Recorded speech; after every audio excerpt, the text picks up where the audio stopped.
विदर्भातल्या 7 मतदारसंघांमध्ये येत्या 11 एप्रिलला मतदान होत आहे। या 7 मतदारसंघांमध्ये सर्व पक्षांचा प्रचार आता शिगेला पोहोचलाय। मात्र विदर्भातील वाढलेल्या तापमानाचा फटका निवडणुकीच्या प्रचाराला बसतोय। विदर्भात सध्या 42 ते 43 अंश सेल्सिअस पर्यंत तापमान पोहोचलंय। त्यामुळे दुपारच्या वेळी लोक प्रचाराला किंवा सभेला कमी उपस्थिती लावत असल्याचं चित्र आहे। याचाच चंद्रपूर लोकसभा मतदारसंघातून आढावा घेतलाय आमचे प्रतिनिधी दीपक भातुसे यांनी।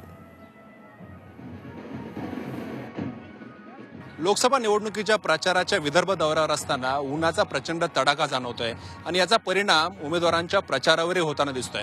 दुपारी साधारणतः विदर्भातील प्रत्येक मतदारसंघांमध्ये प्रचार थंडावलेला दिसतोय आणि आपण अशाच चंद्रपूर लोकसभा मतदारसंघातील एका प्रचाराच्या ठिकाणी आलेलो आहोत। काँग्रेसचे उमेदवार बाळू उर्फ सुरेश धानोरकर यांची ही लहानशी चौकसभा आहे। दुपारी 3ची वेळ होती, आता 4 वाजून गेलेले आहेत, मात्र अजूनही लोक जमलेले नाही आहेत। प्रचंड ऊन आणि उकाडा असल्यामुळे जवळपास 42 आणि 43 अंश सेल्सिअस पर्यंत तापमान पोहोचतंय आणि त्यामुळे या कडक उन्हामध्ये लोक सुद्धा दुपारी आपल्याला घराबाहेर पडताना दिसत नाहीयेत।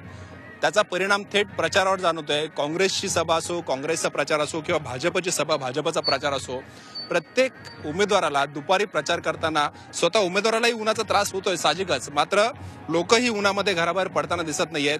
त्यामुळे आपण बघतोय काँग्रेसच्या सभेसाठी अगदी तुरळक लोक या ठिकाणी उभे आहेत। कदाचित ऊन कमी झाल्यानंतर लोक पुन्हा या सभेसाठी जमतील। त्यामुळे अशा लहान चौकसभा घेण्याचा पक्षांचा जो सपाटा आहे तो साधारणतः रात्रीच्या वेळेस आपल्याला विदर्भात मोठ्या प्रमाणावर चौकसभा विविध पक्षांचे नेते आणि उमेदवार घेताना दिसत आहेत आणि प्रचार जो आहे तो सकाळी लवकर आणि रात्री 10च्या आत म्हणजे साधारणतः 5 नंतर ऊन कमी झाल्यानंतर उमेदवार हे प्रचारासाठी बाहेर पडतात आणि प्रचारावर भर देताना दिसत आहेत।